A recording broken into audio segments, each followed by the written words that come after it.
Hello दोस्तों, आज जो हमारा टॉपिक है वो है issue of debenture as a collateral security. पहली बात करते हैं कि आपने इससे पहले जो अभी टॉपिक पढ़ा वहाँ पर डिवेंचर इशू होते थे as a consideration other than cash, है ना। अब हमारा जो नेक्स्ट टॉपिक है वो क्या है, issue of debenture as a collateral security. इसमें होता क्या है कि मैंने आपको बताया था कि कंपनी को जो है फाइनेंस की ज़रूरत पड़ सकती है। अब जब फाइनेंस की ज़रूरत पड़ती है कंपनी, तो कंपनी जो है नॉर्मली फाइनेंशियल मार्केट के अंदर जाती है या फिर किसी फाइनेंशियल इंस्टीट्यूशन से जाकर वहाँ लोन भी ले सकती है ना। तो आप एक तरीके से समझ लीजिए कि जब कंपनी को जो है फाइनेंस की ज़रूरत पड़ती है तो कंपनी क्या करती है कि बैंक के पास जाएगी, है ना। वो बैंक के पास जाएगी, बैंक से वो जो है लोन लेगी। अब वो जब लोन लेगी तो लोन नॉर्मली होता क्या है कि जब बैंक के पास जब कंपनी जाती है तो जो लोन दिया जाता है बैंक के ज़रिए कुछ ना कुछ सिक्योरिटी के तौर पर दिया जाता है ना। बैंक क्या करेगी, कंपनी से कुछ ना कुछ सिक्योरिटी के तौर पर अपने पास जो है गिरवी रखवा लेगी। आपने नॉर्मली सुना होगा कुछ लोन सिक्योर्ड होते हैं और कुछ लोन कैसे होते हैं, अनसिक्योर्ड होते हैं। सिक्योर्ड का मतलब क्या होता है कि जब कोई बैंक जो है किसी कंपनी को लोन देती है तो उसके बदले में वो कुछ ना कुछ गिरवी रखवा लेती है। ऐसे लोन को कहा जाता है सिक्योर्ड लोन, ठीक है। अब इसके अलावा अनसिक्योर्ड लोन की बात करते हैं। अनसिक्योर्ड लोन क्या होता है कि जब बैंक लोन देती है उसके बदले में वो कुछ ना रखवाए, ऐसे लोन को कहा जाता है अनसिक्योर्ड लोन, है ना। अब नॉर्मली होता क्या है कि मान लीजिए बैंक के पास कंपनी गई, वहां से उसने लोन लिया। अब जब वो लोन लेगी, लोन के बदले में वो क्या कर सकती है, कुछ ना कुछ गिरवी रखवाएगी। अब वो कुछ ना कुछ गिरवी रखवाने का मतलब क्या होता है, जो भी चीज़ गिरवी रखवाएगी उसे बोलते हैं, उस लोन को बोल दिया जाएगा लोन, मोर्टेज लोन बोल दिया जाता है उसको। क्या बोलेंगे उसको, हम मोर्टेज लोन बोल देते हैं। अब होता क्या है कि हो सकता है कि कंपनी के पास, मान लीजिए कंपनी ने जो है 1 लाख रुपए का लोन लिया बैंक से, है ना। अगर कंपनी 1 लाख रुपए का लोन ले रही है बैंक से तो उसके बदले में वो कुछ ना कुछ रखवाएगी गिरवी। अब वो कुछ ना कुछ में हो सकता है प्राइमरी सिक्योरिटी के तौर पर उसने कुछ एसेट रख दी। प्राइमरी सिक्योरिटी के तौर पर क्या हो सकता है, मान लीजिए उसने 80,000 रुपए के क्या कर दी, एक बिल्डिंग 80,000 रुपए की या फर्नीचर बदले में उसने क्या करा, गिरवी रख दिया। इसके अलावा उसने सेकेंडरी सिक्योरिटी के तौर पर डिवेंचर को इश्यू कर दिया, है ना। डिवेंचर को जब सेकेंडरी सिक्योरिटी के तौर पर जब डिवेंचर इशू होंगे, ठीक है, कंपनी के जरिए, तो इशू कहा जाता है तुम्हारा issue of debenture as collateral security, है ना। कोलेटरल सिक्योरिटी के तौर पर, यानी लोन के बदले में जब डिवेंचर इशू किए जाते हैं उसी को कहा जाता है क्या, issue of debenture as collateral security. तो मैंने आपको एक बात बता दी कि कंपनी क्या करती है कि कंपनी जब बैंक से लोन लेती है तो उसके बदले में क्या करती है, डिवेंचर इशू करती है ना। अब वो जब डिवेंचर इशू करेगी कंपनी, तो डिवेंचर जब इशू करती है तो कंपनी जो डिवेंचर इशू कर रही है उसको वो रिकॉर्ड कर भी सकती है अपनी बुक के अंदर। अकाउंट की जो बुक होती है उसके अंदर वो जो डिवेंचर इशू किए जा रहे हैं उसको रिकॉर्ड कर भी सकती है और उसको रिकॉर्ड नहीं भी कर सकती है ना। तो हम 2 केस देखेंगे इसके अंदर कि जब कंपनी जो है लोन लेती है और डिवेंचर इशू करती है और उस डिवेंचर को वो रिकॉर्ड नहीं करती तो उस वक्त कैसे ट्रीटमेंट करेंगे। तो पहले देखते हैं पहला केस, पहला मेथड देखें। तो when company decide not to record issue of debenture as collateral security। तो पहले मेथड को देखते हैं, पहले केस को देखते हैं। हम इसको पहला मेथड भी कह सकते हैं, है ना। इसमें होता क्या है कि इसमें जब कंपनी जो है लोन लेगी उस वक्त जो डिवेंचर इशू करेगी तो उस डिवेंचर को वो रिकॉर्ड कर भी सकती है और नहीं भी कर सकती। तो अभी हम देख रहे हैं कि जब डिवेंचर रिकॉर्ड नहीं करती कंपनी तो उस वक्त हम उसको कैसे ट्रीटमेंट करते हैं, उसकी जनरल एंट्री को कैसे ट्रीट करते हैं, ठीक है, वो देखेंगे हम, ठीक है। तो इसके अंदर एक सिंपल सी बात है कि इसके अंदर अगर जब कंपनी जो है लोन लेती है और उसके बदले में वो डिवेंचर जब इशू कर रही है उसको रिकॉर्ड नहीं करती तो केवल इसके अंदर एक एंट्री होगी लोन लेने की, केवल लोन लेने की इसके अंदर एंट्री होगी। तो बैंक अकाउंट डेबिट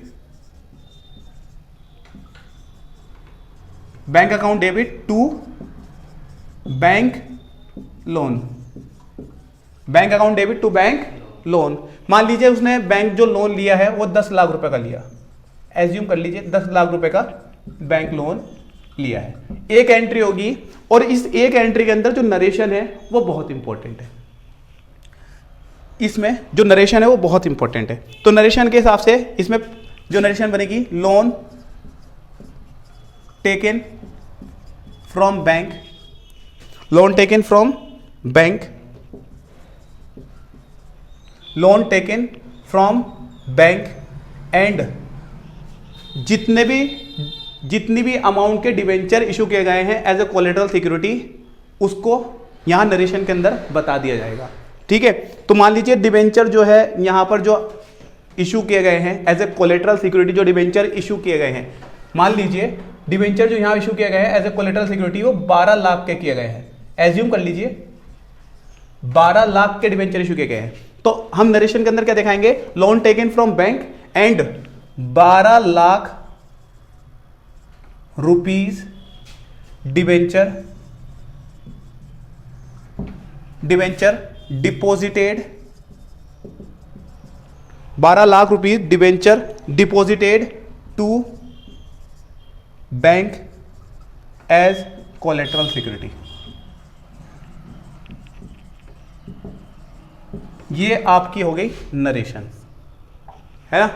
इसमें simple loan taken from bank, bank से लोन लिया है, पहला इसमें हमने जनरल एंट्री के अंदर बताया, देन आफ्टर हमने ये भी बताया कि लोन के बदले में हमने क्या करा है, 12 लाख रुपए के जो डिबेंचर है वो डिपॉजिट किए गए हैं बैंक के अंदर एज ए कोलेटरल सिक्योरिटी। ठीक है, ये इसके अंदर ये आपका हो गया पहला केस के लो या पहला मेथड के लो। जब कंपनी डिसाइड करती है कि वो जो इशू ऑफ डिबेंचर जो हो रहा है, जो डिबेंचर हुए हैं issue as a collateral security, collateral security के तौर पर जो डिबेंचर इशू हुए हैं उसको हम रिकॉर्ड नहीं करेंगे। जब कंपनी अगर ऐसा डिसाइड करती है तो केवल उस वक्त एक ही एंट्री होनी है, केवल एक ही एंट्री होनी है। अब एक और चीज है, इसका अपोजिट भी हो सकता है। अपोजिट का मतलब क्या, दूसरा केस हो सकता है। तो इसका दूसरा केस देखते हैं कि इसका दूसरा केस कौन सा है। तो इसका दूसरा केस में क्या बताया मैंने, पहले केस में तो या तो कंपनी जो है डिबेंचर को जो इशू हो रहा है उसको रिकॉर्ड नहीं करती, दूसरे केस में वो रिकॉर्ड करेगी। देखते हैं, when company decide to record, when company decide to record issue of debenture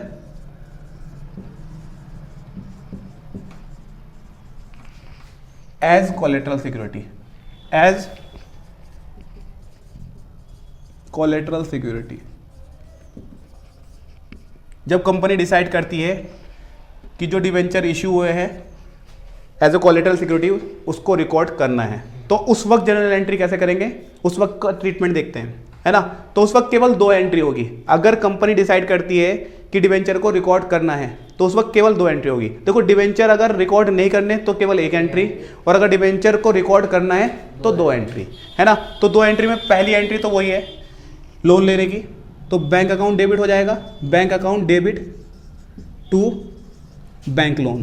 पहले तो लोन लेने की एंट्री होगी टू बैंक लोन अकाउंट, है ना। मान लीजिए लोन जो लिया गया वो कितना का लिया गया, 10 लाख रुपए का, ठीक है, 10 लाख रुपए का लोन लिया गया।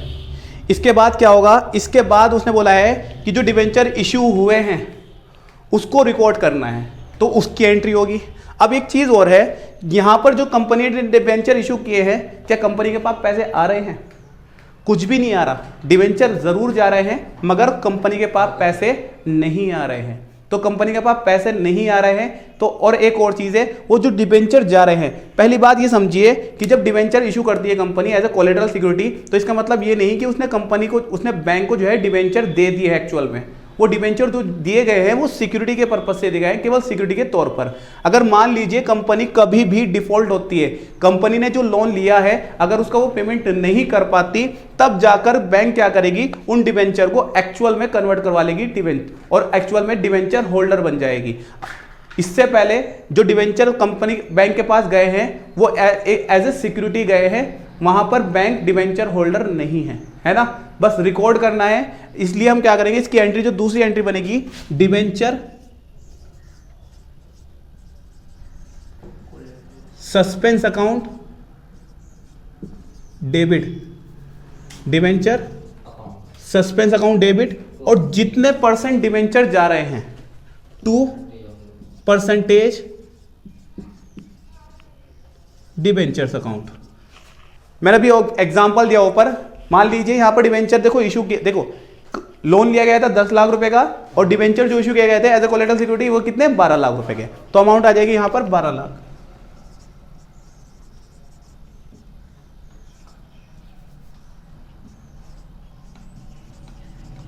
ठीक है, तो 2 एंट्री होती है इसमें। इसमें देखो नरेशन की बात करते हैं, नरेशन कैसे बनाएंगे। तो पहले में जो नरेशन बनाएंगे, देखिए ऊपर आपने नरेशन बनाई, loan taken from bank, bank से लोन लिया, तो पहली नरेशन हो गई है लोन टेकन फ्रॉम बैंक, पहली नरेशन हो गई है ना। इसके अलावा अगर दूसरी नरेशन की बात करी जाए, ये तो पहली एंट्री हो गई। इसके बाद दूसरी एंट्री की नरेशन की बात करी जाए,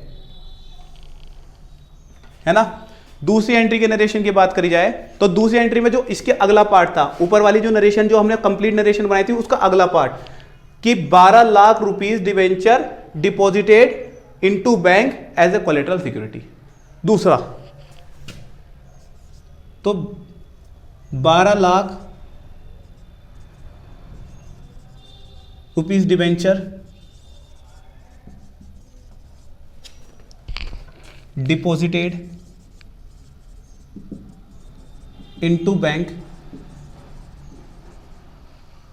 एज कोलेटरल सिक्योरिटी। ये दूसरी वाली जनरल एंट्री की दूसरी नरेशन हो गई। यानी नॉर्मली ऊपर जो हमने नरेशन बनाई थी कंप्लीट, उस नरेशन के 2 हिस्से कर दिए नीचे हमने, है ना। पहला हिस्सा लोन टेकन फ्रॉम बैंक, दूसरा हिस्सा 12 lakh rupees debenture deposited into bank as a collateral security. ये आपका क्या है, यहां पर issue of debenture as a collateral security की हमने जो है आपको 2 मेथड में बताया कि कंपनी जब डिसाइड नहीं करना चाहती डिवेंचर को रिकॉर्ड करना, ठीक है, और जब कंपनी डिसाइड करती है डिवेंचर को रिकॉर्ड करना, ठीक है, तो उस वक्त कैसे ट्रीटमेंट करेंगे। अब ये तो केवल जनरल एंट्री की बात थी। अब देखते हैं बैलेंस शीट को। बैलेंस शीट के अंदर कैसे शो किया जाएगा, है ना, बैलेंस शीट के अंदर इसका क्या ट्रीटमेंट होगा, कैसे शो करेंगे, ये भी देखते हैं। तो देखो आज जो हमारा टॉपिक है वो ये है कि issue of debenture as a collateral security. जब डिवेंचर इश्यू होते हैं, जब बैंक लोन हम लेते हैं, कोई भी कंपनी जब लोन लेती है और उसके बदले में जो है डिवेंचर इशू करती है एज ए कोलेटरल सिक्योरिटी, है ना। कोलेटरल सिक्योरिटी का मतलब क्या होता है, गिरवी के तौर पर अपने डिवेंचर को रखती है बैंक के पास। आ रहा कि नहीं आ रहा समझ में। अब होता है क्या, एग्जाम्पल के तौर पर जब वो लोन लेती है उसके बदले में वो डिवेंचर इशू करती है, तो नॉर्मली जो डिवेंचर जा रहे हैं बैंक के पास, पहली बात समझना इस बात को, डिवेंचर जो बैंक के पास जा रहे हैं वो एज ए सिक्योरिटी के पर्पज जा रहे हैं, है ना, गिरवी के तौर पर गए हैं। अभी जो बैंक के पास वो डिवेंचर गए हैं तो वहाँ पर वो उनके पास एक्चुअल ऑनरशिप नहीं आई डिवेंचर्स की, है ना। डिबेंचर्स की जो एक्चुअल ऑनरशिप है, यानी वो जो बैंक है वो डिबेंचर होल्डर नहीं बने हैं, वो तो केवल और केवल डिपॉजिट किए गए हैं बैंक लोन लेने की वजह से। आ रहा कि नहीं आ रहा समझ में, ठीक है, बैंक लोन लेने की वजह से वो डिबेंचर इशू किए गए हैं, किसको, बैंक को। आ रहा कि नहीं आ रहा समझ में। तो एग्जाम्पल के तौर पर जो डिबेंचर इशू हुए हैं, यानी उसमें कंपनी ने जो है डिबेंचर के ऊपर अभी ऑनरशिप, जो डिबेंचर होल्डर है मतलब जिसको इशू किए गए डिबेंचर, ठीक है, वो डिबेंचर होल्डर में अभी कन्वर्ट नहीं हुआ, यानी बैंक अभी डिवेंचर होल्डर नहीं बना। तो नॉर्मली ये डिवेंचर तो केवल और केवल as a security purpose issue किए गए हैं। मान लो इन फ्यूचर अगर कंपनी जो है लोन नहीं दे पाती, लोन के साथ साथ इंटरेस्ट नहीं दे पाती, तो उस वक्त क्या होगा, बैंक इन डिवेंचर को जो है एक्चुअल ओनरशिप में कन्वर्ट कर देगा और बन जाएगा डिवेंचर होल्डर। आगे नहीं आगे समझ में। अब मेन चीज़ क्या, तुम्हें एक और चीज़ है कि जब तुम डिवेंचर इशू करोगे, issue of debenture as a collateral security, जब तुम डिवेंचर इशू करोगे एज ए कोलेटरल सिक्योरिटी, तो उस वक्त तुम्हारे सामने 2 सिचुएशन आ सकती है ना।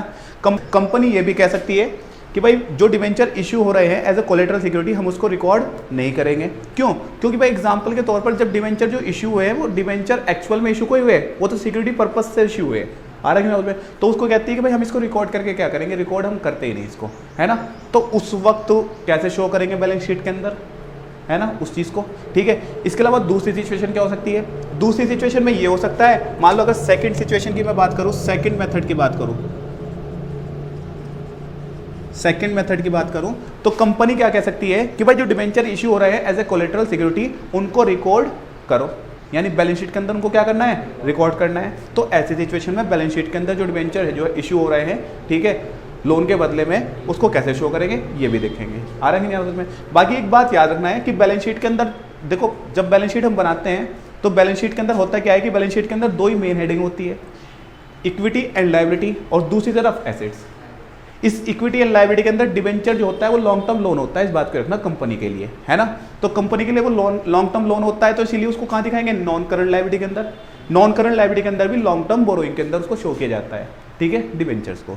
डिबेंचर्स ही नहीं, जितने भी लॉन्ग टर्म लोन होते हैं, चाहे वो बैंक लोन हो, अगर लोन जो है लॉन्ग टर्म पर्पज से लिया गया है तो वो भी यहीं शो किया जाएगा, ठीक है। इसके अलावा डिबेंचर अगर इशू किया जा रहा है तो भी यहीं शो किए जाएंगे।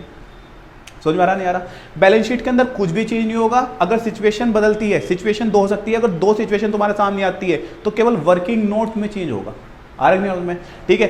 क्वेश्चन के अंदर वो बोल सकता है कि जो डिबेंचर इशू हुए हैं एज ए कोलेटरल सिक्योरिटी उनको रिकॉर्ड नहीं करना, तो वर्किंग नोट कैसे बनाएंगे ये देखेंगे, ठीक है।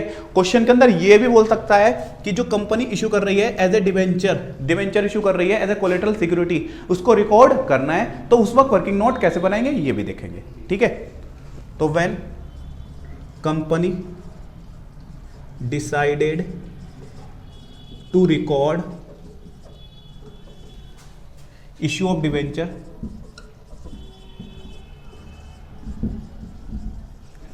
as collateral security,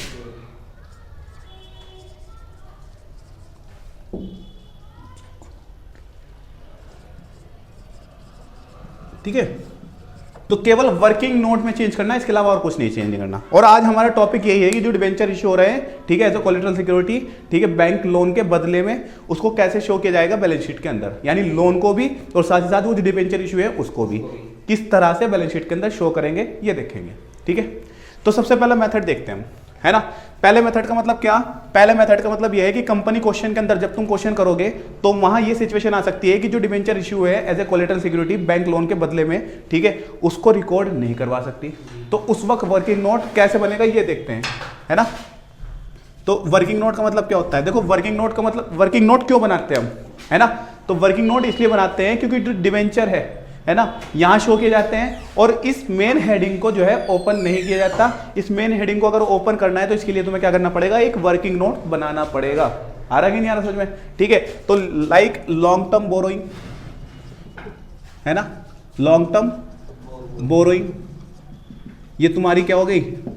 हेडिंग हो गई बैलेंस शीट के, बैलेंस शीट की। और इसके अंदर क्या होते हैं? डिबेंचर आते हैं और लॉन्ग टर्म लोन आता है।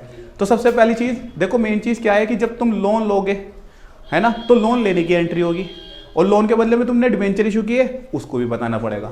आ रहा कि नहीं आ रहा समझ में? ठीक है, तो सबसे पहले तुमने क्या करा है? लोन लिया है ना, लोन के बदले में तो डिबेंचर इशू किए है ना। तो जो लोन लिया है तो पहले उसको शो करेंगे, यानी बैंक लोन।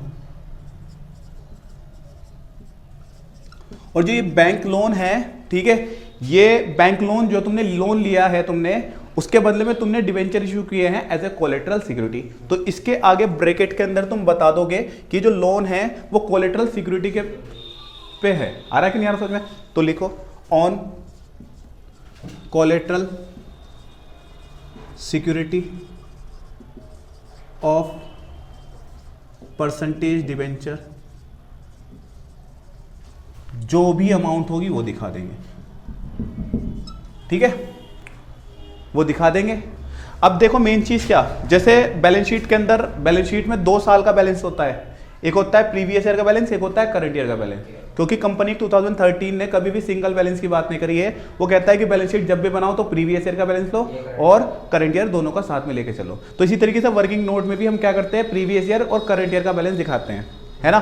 तो एग्जाम्पल के तौर पर करंट ईयर और प्रीवियस ईयर, प्रीवियस ईयर में कोई एंट्री नहीं होने की, पता ही नहीं है हमें कुछ। मान लो एग्जांपल के तौर पर लोन ले रहा है हम करंट ईयर के अंदर, करंट ईयर के अंदर जो लोन लिया गया है, डिबेंचर, देखो डिबेंचर जितने इशू किए उसकी अमाउंट यहाँ जाएगी और जितना लोन लिया गया है वो यहाँ जाएगा करंट ईयर के सामने, ठीक है। तो उतनी अमाउंट यहाँ जाएगी ये, ठीक है। आगे समझ में? ये लोन, ठीक है, और ये जो अमाउंट आई है ये यहां शो कर देंगे हम, कहां पर? ठीक है, यहां शो कर देंगे। समझ में आ रहा? ये था तुम्हारी पहली सिचुएशन, ठीक है। अब देखते हैं तुम्हारी दूसरी सिचुएशन में। दूसरी सिचुएशन क्या हो सकती है, पहले इसको देखते हैं। दूसरी सिचुएशन में पहले 2 एंट्री होगी। दूसरी सिचुएशन में जनरल एंट्री भी बताई थी मैंने, पहले तो लोन लेने की एंट्री होगी, दूसरा डिबेंचर को इशू करने की एंट्री होगी, यानी केवल 2 एंट्री होगी। तो यहाँ पर तुम्हारा जब वर्किंग नोट बनेगा तो 2 इफेक्ट हो गए यहाँ पे, ठीक है। वर्किंग नोट के अंदर 2 इफेक्ट, पहले तो लोन लेने का इफेक्ट दिखाएंगे, बाद में जो डिबेंचर इशू किए गए हैं, ठीक है, उसका भी इफेक्ट दिखाएंगे। आ रहा कि नहीं आ रहा समझ में? ठीक है, तो पहले working note, long term borrowing,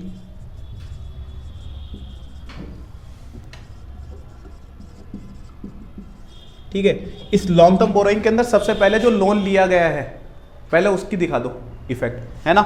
उसका इफेक्ट का मतलब क्या, बैंक लोन, है ना, बैंक लोन लिया। और ये ब्रैकेट में दिखा दो कि जो बैंक लोन है वो कोलेटरल सिक्योरिटी के पर लिया गया है, ठीक है ना। तो on collateral security of debenture rupees, जितने भी डिबेंचर इश्यू किए गए, ठीक है। आ रहा कि नहीं आ रहा समझ में। और अमाउंट दिखा दो यहाँ पर, करंट ईयर की अमाउंट और प्रीवियस ईयर की अमाउंट। तो जितना भी तुमने लोन लिया है वो यहाँ आ जाएगा, ठीक है।